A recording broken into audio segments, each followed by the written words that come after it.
Okay, good morning students. അപ്പോൾ next നമ്മൾ നോക്കാൻ പോകുന്നത് getting ready for wage employment. അതായത് ഇപ്പോൾ നമ്മൾ സെൽഫ് എംപ്ലോയ്മെൻറ്റ് നോക്കി, നമ്മൾ വേജ് എംപ്ലോയ്മെൻറ്റിലേക്ക് എങ്ങനെയാണ് നമ്മൾ തയ്യാറാവുക മീൻസ് അതിൻ്റെ ഒരു കാര്യങ്ങളൊക്കെയാണ് നമ്മളിപ്പോൾ ഇതിൽ നോക്കുന്നത്. ഒരു എംപ്ലോയി ആവുന്നത് എങ്ങനെയാണെന്നുള്ള എന്നുള്ള കാര്യങ്ങളാണ്. അതിൽ ഫസ്റ്റ് നമ്മൾ നോക്കാൻ പോകുന്നത് sources of information about job vacancy. ഒരു ജോബ് വേക്കൻസിക്കിനെ കുറിച്ചിട്ടുള്ള നമ്മൾ ഡേ ടു ഡേ നിങ്ങളൊക്കെ ഒരു ഇത് കഴിഞ്ഞാൽ ജോബിലേക്ക് ഇറങ്ങാൻ പോകുന്ന ആൾക്കാരാണ്, എംപ്ലോയി ആവാൻ പോകുന്ന ആൾക്കാരാണ്. അപ്പോൾ നിങ്ങൾക്ക് കുറച്ചുകൂടി റിലേറ്റ് ചെയ്യാൻ പറ്റുന്ന കാര്യങ്ങളാണ് ഈ ടോപ്പിക് എന്ന് പറയുന്നത്. അതിൽ sources of information about job vacancy, എങ്ങനെയാണ് ഒരു ജോബ് വേക്കൻസിൻ്റെ കുറിച്ച് നമുക്കൊരു ഇൻഫോർമേഷൻ അല്ലെങ്കിൽ അതിൻ്റെ സോഴ്സിനെ കുറിച്ച് നമ്മൾ അറിയുക എന്നുള്ളതാണ്. നമുക്ക് എങ്ങനെ ഒരുപാട് മാർഗ്ഗങ്ങളുണ്ട്. നമുക്കൊരു ജോബ് വേക്കൻസി ഉണ്ട് അല്ലെങ്കിൽ ഒരു ജോബ് വേക്കൻസിയിലേക്ക് നമുക്കൊരു ജോബിലേക്ക് അപ്ലൈ ചെയ്യണം എന്ന് അറിയാൻ വേണ്ടിയിട്ട് എങ്ങനെയൊക്കെയാണ്? ഫസ്റ്റ് വൺ, എംപ്ലോയ്മെൻറ്റ് എക്സ്ചേഞ്ച് വഴി അല്ലേ. നമ്മളെല്ലാവരും 10th കഴിഞ്ഞ് അത് കഴിഞ്ഞ് ഇപ്പോൾ +2 കഴിഞ്ഞ് നമ്മൾ എംപ്ലോയ്മെൻറ്റിൽ എന്ത് ചെയ്യും? നമ്മളെ പേരും കാര്യങ്ങളൊക്കെ രജിസ്റ്റർ ചെയ്യും അല്ലേ. അപ്പം എംപ്ലോയ്മെൻറ്റ് വഴി നമുക്ക് എന്ത് ചെയ്യും? ഒരു ജോബ് വേക്കൻസി, ജോബ് ഓപ്പർച്യൂണിറ്റി കിട്ടാനുള്ള സോഴ്സസ് ഉണ്ട്. സെക്കൻഡ് വൺ എന്താണ്? ന്യൂസ് പേപ്പർ ആൻഡ് മാഗസിൻ അല്ലേ. ന്യൂസ് പേപ്പേഴ്സിലും അല്ലെങ്കിൽ മാഗസീൻസിലൊക്കെ ഇന്ന കമ്പനികളിലേക്ക് വേക്കൻസീസ് ഉണ്ട്, ആളെടുക്കുന്നുണ്ട് എന്നൊക്കെ പറഞ്ഞിട്ട് എന്ത് വരും? നമുക്ക് അഡ്വർടൈസ്മെൻറ്റ് വരും. അപ്പോൾ ന്യൂസ് പേപ്പറും മാഗസീനും വഴി നമുക്കൊരു ജോബ് വേക്കൻസി അറിയാനുള്ള ഒരു സോഴ്സസ് ഉണ്ട്. ദെൻ ഇൻ്റർനെറ്റ് അല്ലേ. ഇന്നിപ്പോൾ ഇതിനേക്കാളൊക്കെ ഇപ്പം നമ്മളിപ്പോൾ പറഞ്ഞ 2 കാര്യങ്ങളിനേക്കാൾ ഉപരി നമുക്ക് എങ്ങനെയാണ് ജോബ് വേക്കൻസി അറിയുന്നത്? ഇൻ്റർനെറ്റ്. ഒരുപാട് സൈറ്റ്സ് ഉണ്ട് ജോബ് വേക്കൻസീസിന് വേണ്ടി അപ്ലൈ ചെയ്യുന്നത്. അപ്പോൾ അതുവഴി അവരുടെ നോട്ടിഫിക്കേഷൻ വഴി നമ്മൾ അറിയുന്നുണ്ട്. ദെൻ എന്താണ്? Notice board of office and factories അല്ലേ. ചില ഫാക്ടറീസിലോ ഓഫീസിന് മുമ്പിലൊക്കെ ജോബ് വേക്കൻസീസ് ഉണ്ടെന്നുള്ള പോസ്റ്റേഴ്സോ നോട്ടീസസോ ഒക്കെ അവർ അപ്ലൈ ചെയ്തിട്ടുണ്ടാവും. അതുവഴി നമ്മൾ അറിയും. ദെൻ ടെലിവിഷൻ, റേഡിയോ വഴി അറിയുന്നു. പിന്നെ അതെങ്ങനെയാണ്? ഫ്രണ്ട്സ് ആൻഡ് റിലേറ്റീവ്സ് അല്ലേ. നമ്മൾ ആരെങ്കിലും വാമൊഴിയായിട്ട് നമ്മൾ പറഞ്ഞറിയുന്നു. പ്ലേസ്മെൻറ്റ് ഏജൻസീസ്, ഒത്തിരി പ്ലേസ്മെൻറ്റ് ഏജൻസീസ് നമ്മളിപ്പം എല്ലാവരും രജിസ്റ്റർ ചെയ്യുന്നുണ്ട് അല്ലേ. ഒരു ചെറിയ സം ഓഫ് എമൗണ്ട് കൊടുത്തു കഴിഞ്ഞാൽ അവർ ഈ വേക്കൻസീസ് ഉണ്ടെങ്കിൽ നമ്മൾ അറിയിക്കണം. അപ്പോൾ അതുവഴി നമ്മൾ അറിയുന്നു. എംപ്ലോയ്മെൻറ്റ് ന്യൂസ് വഴി, എന്താണ്? മൊബൈൽ ഫോൺസ് വഴി. അപ്പോൾ അത്രയും കാര്യങ്ങളിലൂടെയാണ് ഇതിൻ്റെ സോഴ്സസ് ഓഫ് ജോബ് വേക്കൻസി എന്ന് പറയുന്നത്. ഒരു ജോബ് വേക്കൻസി അറിയാനുള്ള സോഴ്സസ് എന്ന് പറയുന്നത്. ദെൻ എന്താണ് നമ്മൾ നോക്കുന്നത്? പിന്നെ അതിൽ പറയുന്നത് എംപ്ലോയ്മെൻറ്റ് എക്സ്ചേഞ്ചിൻ്റെ റോൾ എന്താണെന്നുള്ളത്. നമ്മൾ പറഞ്ഞു ഒരു സോഴ്സ് എന്ന് പറയുന്നത് എംപ്ലോയ്മെൻറ്റ് എക്സ്ചേഞ്ച് വഴിയാണ്. അതിൻ്റെ റോൾ എന്താണ്? നമുക്ക് എംപ്ലോയ്മെൻറ്റ് എക്സ്ചേഞ്ച് വഴി registration and placement of job seekers so as to ensure a proper balance between demand and supply of labour അല്ലേ. ഒരു എംപ്ലോയ്മെൻറ്റ് എക്സ്ചേഞ്ച് നമ്മൾ രജിസ്റ്റർ ചെയ്യുന്നതോടുകൂടി നമുക്ക് എന്ത് പറ്റുന്നു? നമുക്ക് എല്ലാവരും അധികം ആളും രജിസ്റ്റർ ചെയ്യും. അപ്പം നമുക്ക് എത്ര ആൾക്ക് ഡിമാൻഡ് ആൻഡ് സപ്ലൈ ലേബർ ആവാനുള്ള എത്ര ആളുകൾ ഉണ്ട് എന്നുള്ളതും എത്രമാത്രം അൺഎംപ്ലോയ്മെൻറ്റ് ഓപ്പർച്യൂണിറ്റീസ് ഉണ്ട്, നമ്മുടെ എംപ്ലോയ്മെൻറ്റ് ഓപ്പർച്യൂണിറ്റി ആർക്കൊക്കെ കൊടുക്കാം, എത്ര എംപ്ലോയിഡ് ആയിട്ടുള്ള ആൾക്കാരുണ്ട് എന്നുള്ളതിനെ കുറിച്ചൊക്കെ ഒരു റേഷ്യോ, ഒരു ഗ്രാഫ് നമുക്ക് കിട്ടാനായിട്ട് എംപ്ലോയ്മെൻറ്റ് എക്സ്ചേഞ്ച് വഴി പറ്റുന്നുണ്ട്. ഇതെന്താണ്? undertake carries outselling and vocational guidance with a view to effectively guiding the job seekers അല്ലേ. നമുക്ക് ജോബ് സീക്കേഴ്സിനെ എഫക്റ്റീവായിട്ട് ഗൈഡ് ചെയ്യാനും അവരെ കൊണ്ടുവരാനും ഒക്കെ ആയിട്ട് എംപ്ലോയ്മെൻറ്റ് എക്സ്ചേഞ്ച് ത്രൂ നമുക്ക് സാധിക്കുന്നുണ്ട് എന്നാണ് പറയുന്നത്. എന്താണ്? Arrange disbursement of unemployment allowance to certain specific categories of job seekers through the employment exchange as decided by some of the state governments അല്ലേ. അതായത് ഗവൺമെൻറ് ജോബ്സിലും ഒക്കെ നമുക്ക് എന്ത് ചെയ്യാം? അവർക്ക് ഇത്രയും ഏറ്റവും ടാലൻറ്റഡ് ആയിട്ടുള്ള അല്ലെങ്കിൽ ഏറ്റവും സ്കില്ലുള്ള അതിനുള്ള എന്താ പറയുക എഡ്യൂക്കേഷണൽ ക്വാളിഫിക്കേഷനുള്ള ആളുകളെയൊക്കെ പ്ലേസ് ചെയ്യാനായിട്ടും നമുക്ക് പറ്റുന്നുണ്ട് എന്നാണ് പറയുന്നത്. ഓക്കെ, ദെൻ എന്താണ് നമ്മൾ നോക്കാൻ പോകുന്നത്? Next, role of placement agencies. ഇപ്പോൾ നമ്മളിപ്പോൾ സോഴ്സസ് പറഞ്ഞു, അതിലൊക്കെ ഓരോ ഏജൻസീസിൻ്റെ റോളാണ് പറഞ്ഞത്. അതിൽ ഫസ്റ്റ് നമ്മൾ എംപ്ലോയ്മെൻറ്റ് എക്സ്ചേഞ്ച് പറഞ്ഞു, അത് എംപ്ലോയ്മെൻറ്റ് എക്സ്ചേഞ്ചിൻ്റെ കാര്യം പറഞ്ഞു. ഇനി നമ്മൾ പറഞ്ഞ ഏതാണ്? Placement agency. അപ്പോൾ പ്ലേസ്മെൻറ്റ് ഏജൻസീൻ്റെ റോൾ എന്താണെന്നാണ് പറയുന്നത്. എന്തൊക്കെയായിരിക്കും പ്ലേസ്മെൻറ്റ് ഏജൻസീസിൻ്റെ റോൾ എന്ന് പറയുന്നത്?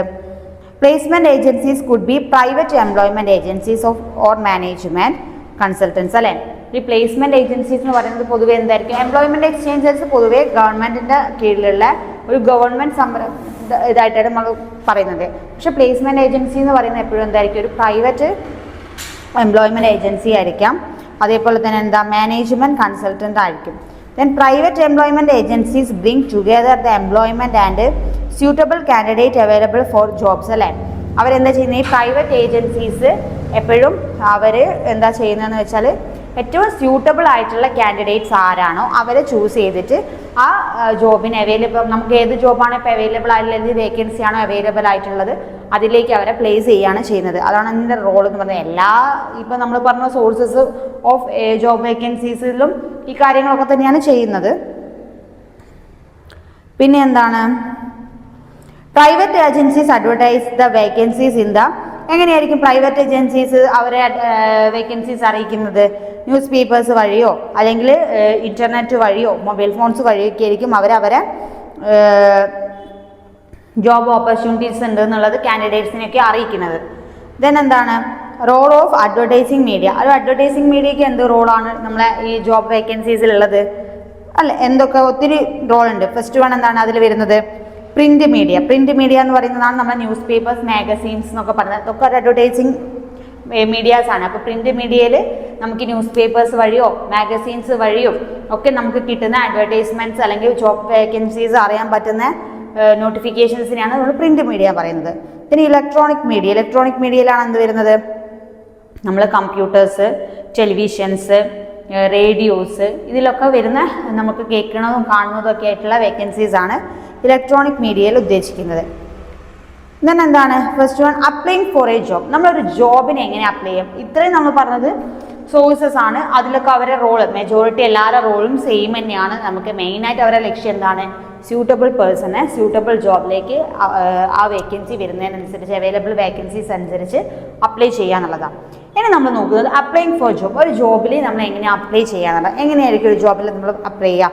ഫസ്റ്റ് സ്റ്റെപ്പ് എന്തായിരിക്കും, പ്രിപ്പറേഷൻ ഓഫ് ബയോഡാറ്റ അല്ലേ. നമുക്ക് ഫസ്റ്റ് അതിൽ വേണ്ടത് എന്താ, ഫസ്റ്റ് ബയോഡാറ്റ. ഒരു വ്യക്തി അല്ലെങ്കിൽ ഒരു എംപ്ലോയി അല്ലെങ്കിൽ ഒരു കാൻഡിഡേറ്റ് അവരെ ബയോഡാറ്റ പ്രിപ്പയർ ചെയ്യുക എന്നുള്ളതാണ് ഏറ്റവും ഫസ്റ്റ് ഇനീഷ്യൽ സ്റ്റെപ്പ് എന്ന് പറയുന്നത്. ബയോഡാറ്റ എന്ന് പറഞ്ഞാൽ ആ വ്യക്തിനെ കുറിച്ചുള്ള ഒരു ഓവറോൾ എല്ലാ പിക്ചറും അതിലുണ്ടായിരിക്കണം. എന്തൊക്കെ ഉണ്ടായിരിക്കും അതിൽ, ഫുൾ നെയിം കൊടുക്കണം, ആളുടെ അച്ഛൻ്റെ പേര്, അമ്മയുടെ പേര്, date of birth, address, educational qualification, ഇത് നിലവിൽ എന്തൊക്കെ പഠിച്ചോ അതിനൊക്കെ ക്വാളിഫിക്കേഷൻ ഡീറ്റെയിൽസ്, അതേപോലെ നമുക്ക് എന്താണ് ടെക്നിക്കൽ പ്രൊഫഷണൽ ക്വാളിറ്റി എന്തെങ്കിലും അതർ സ്കിൽസ് ഉണ്ടെങ്കിൽ ആ ഡീറ്റെയിൽസ്, അതേപോലെ തന്നെ എന്താ എക്സ്പീരിയൻസ്, മുന്നേ വർക്ക് ചെയ്ത ഒരു എംപ്ലോയി ആണെന്നുണ്ടെങ്കിൽ മുന്നേ വർക്ക് ചെയ്തതിൻ്റെ എക്സ്പീരിയൻസ് ഡീറ്റെയിൽസ്, അതേപോലെ എന്താണ് list of enclosures, then last one കാൻഡിഡേറ്റിൻ്റെ സിഗ്നേച്ചർ. അപ്പോൾ ഇത്രയും കാര്യങ്ങൾ ഡീറ്റെയിൽഡ് ആയിട്ടുള്ള എന്നാൽ ഓവർ ബ്രീഫ് എക്സ്പാൻഡ് ചെയ്തിട്ട് കുറച്ച് ബ്രീഫായിട്ടുള്ള ഒരു നല്ല ബയോഡേറ്റ ഉണ്ടാക്കുക എന്നുള്ളതാണ് ഫസ്റ്റ് സ്റ്റെപ്പ് ഒരു ജോബിൽ അപ്ലൈ ചെയ്യാനുള്ളതിൻ്റെ ഫസ്റ്റ് സ്റ്റെപ്പ് എന്ന് പറയുന്നത്, ഇനീഷ്യൽ സ്റ്റേജ് എന്ന് പറയുന്നത് അതാണ്. പിന്നെ എന്താണ് സെക്കൻഡ് വൺ എന്നാണ് കവറിങ് ലെറ്റർ അല്ലേ. പിന്നെ നമ്മളായ ബയോഡേറ്റ ഒരു നല്ല കവറിങ് ലെറ്റർ ഫോമിലാക്കുക എന്ന് വെച്ചാൽ എന്താണ്, ഈ നമ്മൾ ഉണ്ടാക്കിയ ബയോഡേറ്റനെ ഏറ്റവും നല്ല സ്യൂട്ടബിൾ അപ്രോപ്രിയേറ്റ് ആയിട്ടുള്ള ഒരു കവറിങ് ലെറ്ററിലേക്ക് മാറ്റുക. You must be thinking how to write covering letter in the section letters learn അപ്പോൾ different aspect of writing covering letter അല്ലേ. കവറിങ് ലെറ്ററിലാക്കുക മാത്രമല്ല ആ കവറിങ് ലെറ്ററിനെ നല്ല ബ്യൂട്ടിഫുൾ ആയിട്ട് നമ്മൾ കവറിങ് ലെറ്റർ എന്ന് പറഞ്ഞാൽ ബ്യൂട്ടിഫുൾ ആയിട്ട് തന്നെ അതിനെ പ്രൊജക്റ്റ് ചെയ്തിട്ട് ഉണ്ടാവണം നമ്മളെ ബയോഡേറ്റ. നമ്മളെ ബയോഡേറ്റ കാണുമ്പോൾ അവർക്ക് ഫസ്റ്റ് വന്നത് വായിക്കുന്നതിന് മുമ്പ് അത് കാണുമ്പോൾ അത് പിക്ക് ചെയ്യാനുള്ളൊരു ഇത് ഉണ്ടാവുക എന്നുള്ളതാണ്. അപ്പം ഏറ്റവും ബ്യൂട്ടിഫുൾ ആയിട്ടായിരിക്കണം അതിൻ്റെ ഇത് ഉണ്ടാവേണ്ടത്. അതിൻ്റെ ഒരു ഓപ്പണിങ്ങും അതേപോലെ തന്നെ സ്യൂട്ടബിലിറ്റി ഓഫ് യുവർ കാൻഡിഡേറ്ററും പിന്നെ ഓർഗനൈസേഷനെ കുറിച്ചിട്ടുള്ള ഡീറ്റെയിൽസും റിക്വസ്റ്റ് ഫോർ ഫർദർ ആക്ഷൻ അങ്ങനെയുള്ള കാര്യങ്ങളൊക്കെ ഒരു കവറിങ് ലെറ്ററിൽ സ്യൂട്ടബിളായിട്ട് ഉണ്ടായിരിക്കുക എന്നുള്ളതാണ്. അപ്പോൾ അത്രയും കാര്യങ്ങളാണ് എന്തിൽ വേണ്ടത്, ഒരു ജോബിൽ അപ്ലൈ ചെയ്യുക. രണ്ട് കാര്യങ്ങളാണ്. ഫസ്റ്റ് ആണ് ബയോഡേറ്റ പ്രിപ്പയർ ചെയ്യുക, ദെൻ കവറിങ് ലെറ്റർ അതിൻ്റെ നമ്മൾ അയച്ചു കൊടുക്കുകയാണെങ്കിൽ അങ്ങനെ, അല്ലാതെ നമ്മൾ നേരിട്ട് ഇൻ്റർവ്യൂവിന് സബ്മിറ്റ് ചെയ്യാണ് ചെയ്യുക. അപ്പോൾ അതും നല്ല ഭംഗിയിൽ പ്രിപ്പയർ ചെയ്യുക എന്നുള്ളതാണ് ഒരു ജോബിൽ അപ്ലൈ ചെയ്യേണ്ടതിൻ്റെ ഫസ്റ്റ് സ്റ്റെപ്പ് എന്ന് പറയുന്നത്. ദെൻ എംപ്ലോയ്മെൻറ്റ് ടെസ്റ്റ് നോക്കാൻ പോകുന്നത്. എംപ്ലോയ്മെൻറ്റ് ടെസ്റ്റ് എങ്ങനെയാണ് നടത്തുക, ഒരു എംപ്ലോയ്മെൻറ്റ് ടെസ്റ്റ്, അതായത് നമ്മളിപ്പം ഒരു ജോബിൽ അപ്ലൈ ചെയ്തു, അതിൽ കുറച്ച് പേഴ്സൺസിനെ നമ്മൾ സെലക്ട് ചെയ്യാമെന്ന് കൂട്ടി, ഒരു കമ്പനിയാണ് ഞാനെങ്കിൽ അപ്പോൾ അവർക്ക് നമ്മളൊരു ടെസ്റ്റ് പ്രൊവൈഡ് ചെയ്യും, എംപ്ലോയ്മെൻറ്റ് ടെസ്റ്റ് നടത്തും. എങ്ങനെയായിരിക്കും എംപ്ലോയ്മെൻറ്റ് ടെസ്റ്റ് എന്ന് പറയുന്നത്? 3 രീതിയിൽ നടത്താം എന്നാണ് പറയുന്നത്. ഫസ്റ്റ് വൺ എന്നാ റിട്ടൺ ടെസ്റ്റ് അല്ലേ, നമ്മളൊരു എക്സാം കണ്ടക്ട് ചെയ്യുക. ചില ബാങ്കിലൊക്കെ നമ്മൾ ടെസ്റ്റ് എങ്ങനെയാണ് കാൻഡിഡേറ്റ്സിനെ തിരഞ്ഞെടുക്കുന്നത്? എക്സാം ടെസ്റ്റ് റിട്ടൺ ടെസ്റ്റ് കഴിഞ്ഞിട്ടായിരിക്കും അല്ലേ. അപ്പോൾ നമുക്ക് ഫസ്റ്റ് വൺ എന്താണ്, ഒരു റിട്ടൺ ടെസ്റ്റ് കണ്ടക്ട് ചെയ്യാം. then എന്താണ് ഫിസിക്കൽ ഫിറ്റ്നസ് ടെസ്റ്റ്. അപ്പം നമ്മൾ ഈ മിലിറ്ററി, പോലീസിൽ അങ്ങനെയൊക്കെ എടുക്കുമ്പോൾ നമുക്ക് എന്ത് ചെയ്യും, റിട്ടൺ ടെസ്റ്റ് പാസ്സായി കഴിഞ്ഞാൽ നമുക്ക് എന്താ ഫിസിക്കൽ ടെസ്റ്റ് ഉണ്ടാവും. നമ്മൾ ഫിറ്റാണോ, ബോഡി ഫിറ്റാണോ, നമ്മൾ ഈ ജോബിന് ഇന്ന ആൾ ഫിറ്റാണോ എന്നറിയാനുള്ള ഇത് നമുക്ക് ഒരു ഫിസിക്കൽ ടെസ്റ്റ് നടത്തും. പിന്നെ ലാസ്റ്റ് വൺ എന്താണ്, ആളുടെ ഇൻ്റർവ്യൂവിൽ എന്തായിരിക്കും മെയിനായിട്ട് നമ്മുടെ ടെസ്റ്റ് ഇതൊക്കെ നമ്മളെ നോളേജും നമ്മളെ ഫിസിക്കലും ടെസ്റ്റ് ചെയ്ത് കഴിഞ്ഞാൽ ഇൻ്റർവ്യൂവിൽ നമ്മളെ മെൻ്റൽ സ്ട്രെങ്ത്, നമ്മളെ മെൻ്റൽ സ്കിൽ, നമ്മളെ GQ IQ ലെവലൊക്കെയാണ് അവിടെ ടെസ്റ്റ് ചെയ്യുന്നത്. ഓക്കെ, അപ്പം പിന്നെ നമ്മൾ നടത്തുന്നത് ഇൻ്റർവ്യൂ ടെസ്റ്റ് നടത്തും. അപ്പോൾ അങ്ങനെയാണ് ഒരു എംപ്ലോയ്മെൻറ്റ് ടെസ്റ്റ് 3 രീതിക്കാണ് നടത്തുക. റിട്ടൺ ടെസ്റ്റ് കഴിഞ്ഞു, ഫിസിക്കൽ ടെസ്റ്റ് കഴിഞ്ഞ് interview test. Okay, interview test നമുക്ക് ടെലിഫോൺ ഇൻ്റർവ്യൂ വരും, അല്ലെങ്കിൽ എന്താണ് നമ്മൾ ടെലികോൺഫറൻസ്, ഗൂഗിൾ മീറ്റ്, ആ ടെലികോൺഫറൻസ് വഴി നമുക്ക് ടെസ്റ്റ് നടത്താം, അല്ലെങ്കിൽ നേരിട്ട് ഫേസ് ടു ഫേസ് ഇൻട്രാക്ഷൻ വഴി നടത്താം, അല്ലെങ്കിൽ നമ്മളിപ്പോൾ പറഞ്ഞ പോലെ ഇൻ്റർനെറ്റിൻ്റെ ഹെൽപ്പോട് കൂടി എവിടെയാണോ ഉള്ളത് അങ്ങനെ വെച്ച് നമുക്ക് ടെസ്റ്റ് ചെയ്യും. അങ്ങനെയാണ് നമ്മൾ നടത്താറ്. ദെൻ പേഴ്സണൽ ഇൻ്റർവ്യൂ എന്ന് പറഞ്ഞാൽ എന്താണ്, നമ്മൾ നേരിട്ട് ഒരാളെ വിളിച്ചിട്ട് അയാളെ ഇൻ്റർവ്യൂ ചെയ്യുന്നതിനെയാണ് നമ്മൾ പേഴ്സണൽ ഇൻ്റർവ്യൂ. അയാളുടെ പേഴ്സണലി അയാളെ കുറിച്ചുള്ള ഡീറ്റെയിൽസൊക്കെ കളക്ട് ചെയ്തിട്ട് ഇൻ്റർവ്യൂ നടത്തുക. അതായത് the main purpose of holding personal interview is to assist the suitability of the candidate for the particular post. അതായത് നമ്മളൊരാൾ സെലക്ട് ചെയ്ത് കഴിഞ്ഞാൽ പിന്നെ അയാൾ പേഴ്സണൽ ഇൻ്റർവ്യൂ നടത്തുക. അപ്പോൾ പിന്നെ ആ വ്യക്തിനെ കുറിച്ച് കുറച്ചുകൂടി നമ്മൾ ഡീറ്റെയിൽഡ് ആയിട്ട് മനസ്സിലാക്കുക. അയാൾക്ക് ഈ ജോബിന് അയാൾ ഓക്കെ ആണോ, അയാൾക്ക് ഇത് ചെയ്യാൻ പറ്റുമോ എന്നുള്ളത്, അയാളെ ടാലൻറ്റിനെ മനസ്സിലാക്കാൻ വേണ്ടിയിട്ടാണ് ഇത് നടത്തുന്നത്. ദെൻ എന്താണ് it is A very important for you prepare for the interview physically, mentally and psychologically അല്ലേ. അതൊരു ഇമ്പോർട്ടൻ്റ് ആയിട്ടുള്ളൊരു കാര്യമാണ് എന്തെന്ന് പറയുന്നത്, ഈ പേഴ്സണൽ ഇൻ്റർവ്യൂ നടത്തുക എന്നുള്ളത്. ദെൻ എന്താണ് പറയുന്നത്,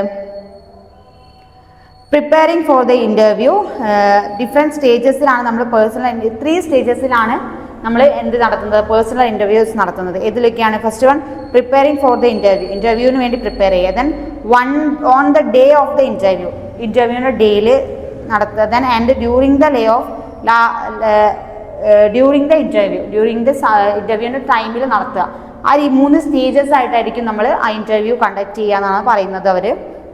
അപ്പം അത്രയും കാര്യങ്ങളാണ് ഈ യൂണിറ്റിൽ നമ്മൾ പറയുന്നത്. അതായത് ഇത് സിമ്പിൾ ചെറിയൊരു യൂണിറ്റാണ്. നമ്മൾ ജോബ് വേക്കൻസി ഇതിൽ എങ്ങനെ എക്സ്പ്ലെയിൻ ചെയ്യേണ്ട കുറേ ടോപ്പിക്കൊന്നുമില്ല, നിങ്ങൾക്ക് തന്നെ എഴുതാൻ പറ്റുന്നതാണ്. ജോബ് വേക്കൻസീസിൻ്റെ സോഴ്സസ് ആണ് നമ്മൾ നോക്കിയത്. ഏതൊക്കെ സോഴ്സ് നമ്മൾ നോക്കി, എംപ്ലോയ്മെൻറ്റ് ടെസ്റ്റ്, അതേപോലെ മീഡിയാസ്, അതേപോലെ തന്നെ എന്താണ് പ്ലേസ്മെൻറ്റ് ഏജൻസീസ്, അങ്ങനെ ഡിഫറെൻറ്റ് സ്റ്റേജസിൽ നമുക്ക് ഒരു ജോബ് വേക്കൻസിനെ കുറിച്ച് അറിയാമെന്ന് പറഞ്ഞു.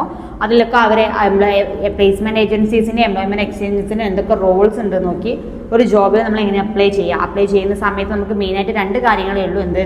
ഫസ്റ്റ് വൺ, നമ്മൾ ഏറ്റവും സ്യൂട്ടബിൾ ആയിട്ടുള്ള മനോഹരമായിട്ടുള്ള നമ്മളെ അട്രാക്റ്റീവ് ആയിട്ടുള്ള ഒരു ബയോഡേറ്റ പ്രിപ്പയർ ചെയ്യുക. പിന്നെ അതിൻ്റെ ഒരു കവറിംഗ് ലെറ്ററിൽ ഓർഗനൈസേഷൻ്റെ ഡീറ്റെയിൽസും നമ്മളെ ഡീറ്റെയിൽസും ഒക്കെ നല്ലൊരു രീതിക്ക് റിട്ടേൺ ഫോർമാറ്റിൽ കവർ ചെയ്യുന്ന ലെറ്റർ ഉണ്ടായിരിക്കുക. പിന്നെ എംപ്ലോയ്മെൻറ്റ് ടെസ്റ്റ് നമ്മൾ പറഞ്ഞു 3 രീതിക്ക് ടെസ്റ്റ് നടത്തുന്നു.